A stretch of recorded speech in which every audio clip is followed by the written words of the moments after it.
Olá pessoal, espero que estejam todos bem. Neste vídeo farei uma pequena análise política sobre a trilogia de vídeos de história que fiz no ano passado. Para aqueles que ainda não os viram, recomendo-vos que o façam, pois assim terão um melhor contexto histórico para este vídeo. Enfim, sem mais demoras, vamos a isto! Primeiramente, é necessário fazer um breve resumo histórico dos últimos 172 anos da nossa história, desde 1851 até 2023. De 1851 a 1890, o período da regeneração toma forma no panorama político-social português.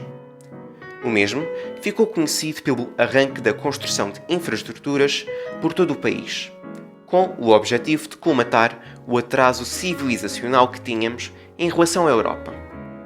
Em contrapartida, este período ficou marcado não só pela instabilidade ministerial, como também pelas dívidas que contraímos a países como França, Reino Unido e até mesmo a alguns Estados germânicos, por parte do empréstimo de capital que solicitamos, quer para investir na construção de infraestruturas, quer para pagar outros empréstimos que muitos deles ainda pagamos nos dias de hoje.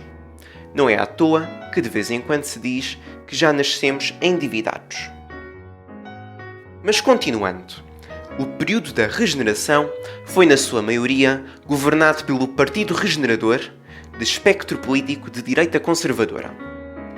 Este período chegou ao seu fim em 1890, não só por causa do ultimato britânico, que afetou a opinião pública da monarquia e do rei, popularizando então o Partido Republicano Português, como também deve-se ao facto de Portugal ter entrado na bancarrota, impossibilitando a continuação da política de construção de infraestruturas. Avançando na linha temporal, em 1908 dá-se o regicídio do rei Dom Carlos e do príncipe Luís Filipe. Já a rainha Amélia de Orleans e o príncipe Manuel seriam os únicos sobreviventes. Isto resulta na subida ao trono do príncipe Manuel, tornando-se rei em 1908. Mas o seu reinado só duraria 2 anos, pois em 1910 deu-se o golpe de Estado republicano, implantando-se a Primeira República Portuguesa. A Primeira República ficaria marcada pela sua grande instabilidade político-social. Durante os seus 16 anos de existência, teve aproximadamente 45 a 48 governos, o que se traduz para uma grande instabilidade política. A participação portuguesa na Primeira Guerra Mundial também não foi benéfico para a nossa economia e soldados, pois mais afundados ficámos em déficit económico e perda de homens que podiam ter contribuído para a taxa de natalidade. No entanto, em 1917, Sidónio Pais faz um golpe de Estado, instaurando a República Nova e o presidencialismo. Durante o seu período governativo, conseguiu reduzir a dívida nacional e aumentar as exportações, chegando ao ponto que as mesmas eram maiores que as importações. Infelizmente, viria a ser assassinado 7 meses depois, regressando então a República Velha e toda a instabilidade política. A Primeira República veria o seu fim em 1926 devido a um golpe militar, instaurando então uma ditadura militar. Mas este regime também não duraria muito devido à instabilidade económica, sendo reformado em 1933, quando o outrora Ministro das Finanças, António de Oliveira Salazar, assume o cargo de Presidente do Conselho de Ministros. Instaurava-se então o Estado Novo, que duraria desde 1933 até 1974, através da Revolução dos Escravos. Mais acontecimentos importantes sucederiam o golpe de Estado de 1974, tais como o PREC, o 25 de novembro de 1975, a revisão constitucional de 1982 e, finalmente, a entrada dos países ibéricos à CEE. Avancemos agora para o século XXI. De 2005 a 2011, Portugal foi governado pelo Partido Socialista de José Sócrates. O mesmo demitiu-se em 2011 devido à grave crise financeira e escândalos de corrupção.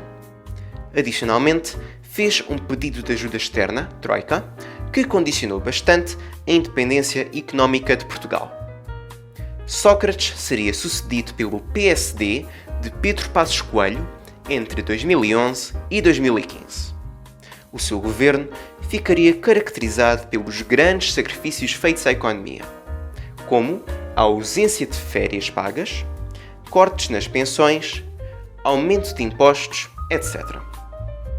Posso mesmo dizer que isto foi uma missão impossível, pois mais ninguém queria pegar no país senão ele, resultando em que mais ou menos bem as finanças ficassem estáveis e a Troika fosse expulsa. No entanto, o cenário político mudaria nas eleições legislativas de 2015. O PSD, mesmo que ligado com o CDS, não conseguia atingir maioria absoluta, apesar de terem ganho as eleições e o PSD ser a maior força política no Parlamento. Dada esta fraqueza, António Costa, líder do PS, decide coligar-se informalmente com a extrema-esquerda do PCP e Bloco de Esquerda, dando origem à Geringonça e uma coligação de 122 assentos parlamentares, o suficiente para aprovar leis e orçamentos de Estado, sendo somente necessário para o PS obter votos favoráveis do PCP e BE. Entretanto, de 2015 a 2019, seriam fundados dois novos partidos que viriam a ter representação parlamentar depois das eleições de 2019. A Iniciativa Liberal, em 2017, fundada por Alexandre Kraus, Rodrigo Saraiva e Bruno Horta Soares, e o Partido Chega, em 2019, fundado por André Ventura. Para terminar, em 2021, o triângulo amoroso da Geringonça acabou-se. Isto pois, a extrema-esquerda não concordava com certas medidas económicas que o PS tinha apresentado para o Orçamento de Estado de 2022, forçando o presidente Marcelo Rebelo de Sousa a dissolver o Parlamento e a convocar eleições para janeiro de 2022, resultando então na conquista de uma maioria absoluta por parte do PS, a morte do CDS na Assembleia da República e o crescimento do Chega e IEL. Depois deste breve contexto histórico, é necessário comparar certos eventos que mencionei anteriormente. Além do mais, existe uma frase muito famosa que cito: "A história não se repete, mas rima." Comecemos então pelos partidos políticos que alternam no poder. Durante a monarquia, os dois maiores partidos eram o Partido Regenerador, direita conservadora, e o Partido Progressista, centro-esquerda. Já na atual Terceira República Portuguesa, os dois maiores partidos são o Partido Socialista, centro-esquerda, e o Partido Social Democrata, centro-esquerda, mas ligeiramente à direita do PS economicamente.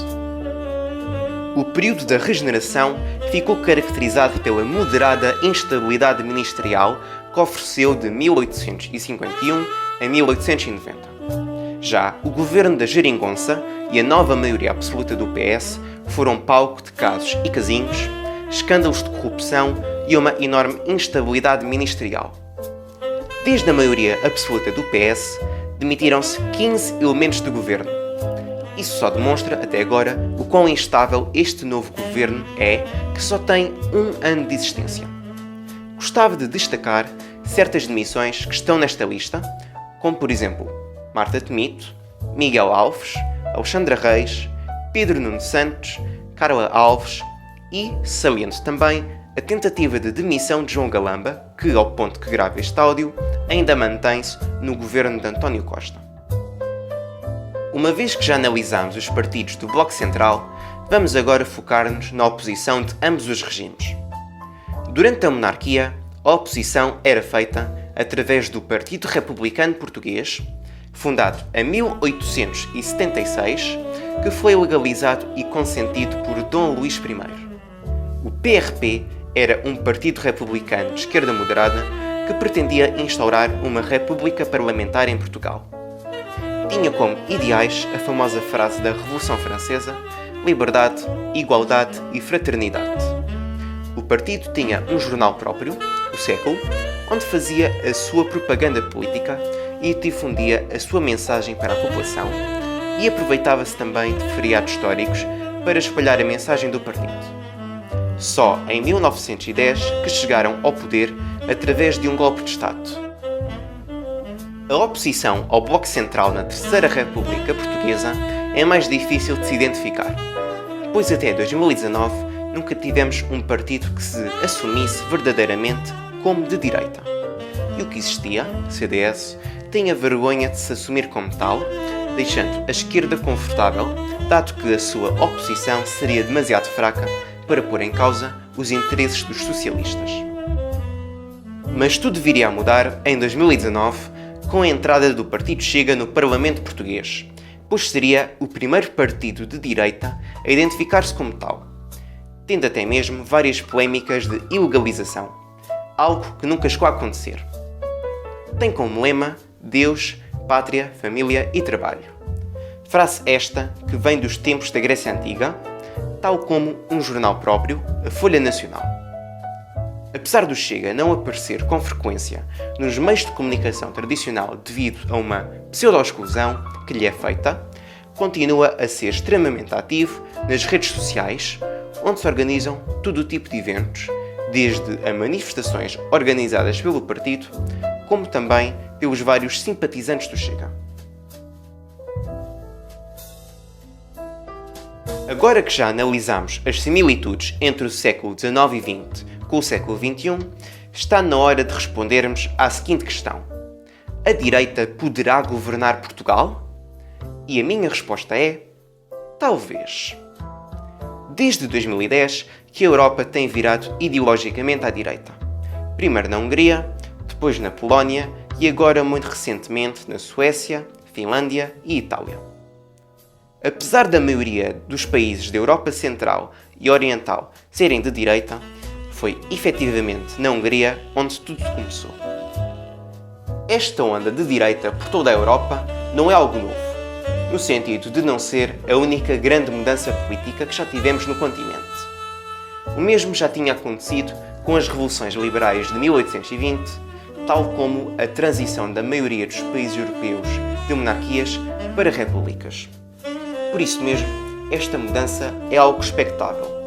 Não só pelo facto de que a política de portas abertas tem vindo a destruir a identidade de vários países, tal como a propaganda arco-íris, mas também pelo facto dos partidos do Bloco Central não apresentarem soluções viáveis que façam frente aos problemas dos cidadãos comuns de classe média, média-baixa. Posso não ter a possibilidade de prever o futuro, mas caso as coisas continuem a piorar por volta de 2024 ou até mesmo em 2028, veremos um governo de maioria absoluta por parte da direita. E já vou explicar porquê. É aqui que a especulação começa a ficar tramada. Dado que já vamos há mais de 1 ano e meio de legislatura e já tivemos variedíssimas sondagens, e apesar de basear maioritariamente nelas, não se deve acreditar cegamente em sondagens, pois são um mecanismo que influencia as massas a pensar quer positivamente, quer negativamente das projeções futuras dos partidos que mais apoiam. Ainda assim, conseguem prever o que poderá acontecer no futuro com alguma precisão. Ora, vejamos. Na maioria das sondagens até agora apresentadas, vemos um padrão muito distinto. O PS geralmente perde entre 40 a 60 dos lugares que tem atualmente no Parlamento, ficando claramente sem maioria absoluta. O PSD pouco muda. Pode ganhar não muito mais que 5 lugares, perder 5 lugares ou ficar na mesma. O Chega, em muitas das sondagens, consegue triplicar a bancada parlamentar e quase que atinge os 40-50 deputados. A IEL cresce pouco, não costumando ultrapassar os 16 assentos parlamentares.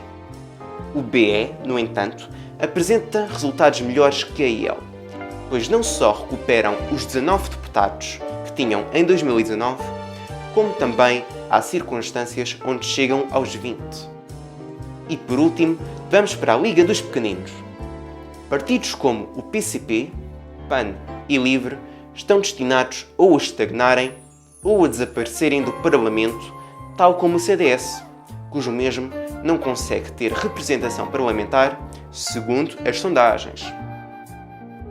E para terminar, vamos especular sobre possíveis coligações governamentais. Dado que nenhum partido consegue atingir maioria absoluta, as coligações são a única opção governativa. Comecemos pela formação de um bloco central entre o PS e o PSD. Apesar de muitos acharem improvável disto acontecer, gostava de chamar a atenção que, em Espanha, o líder do PP, Alberto Feijó, muito recentemente propôs a Pedro Sánchez, líder do PSOE, que se formasse um bloco central para governar o país. E apesar de ainda não existir uma confirmação oficial de governo, não me admirava que tal coisa acontecesse. Mas voltando a Portugal. O Bloco Central consegue muito bem mudar a Constituição e introduzir nela medidas autoritárias que limitam a nossa liberdade de expressão, pois possuem 2/3 do Parlamento. A segunda alternativa seria entre o PSD e a IEL. E apesar desta coligação não ultrapassar os 90 a 100 deputados, pode muito bem ser viabilizada pelo PS ao abster-se na aprovação dos orçamentos de Estado, dado que uma abstenção equivale a meio voto. E por último, estaria uma coligação entre o PS e todos os partidos que estão à sua esquerda. Esta coligação teria quase tantos assentos parlamentares como a atual maioria absoluta do PS. Uma coisa é certa: eventualmente, uma destas 3 coligações será viabilizada depois das próximas eleições. Qual delas? Só o tempo dirá. Portanto, a única maneira que a direita tem para governar Portugal é com maioria absoluta, quer milagrosamente em 2024, ou com maiores probabilidades em 2028. Enfim, da minha parte, não tenho mais nada a dizer sobre política. Quero deixar um grande agradecimento pessoal ao Gonçalo Sousa, Miguel Macedo, professor João Tili, professor Carlos Dias e ao Politugal por terem despertado em mim o meu interesse por política. De resto, metam like, subscrevam o canal, partilhem este vídeo com toda a gente que conheçam, sigam-me nas redes sociais e, caso entrem no meu servidor do Discord, terão acesso antecipado a todos os meus vídeos. Mais uma vez, é tudo e tchau!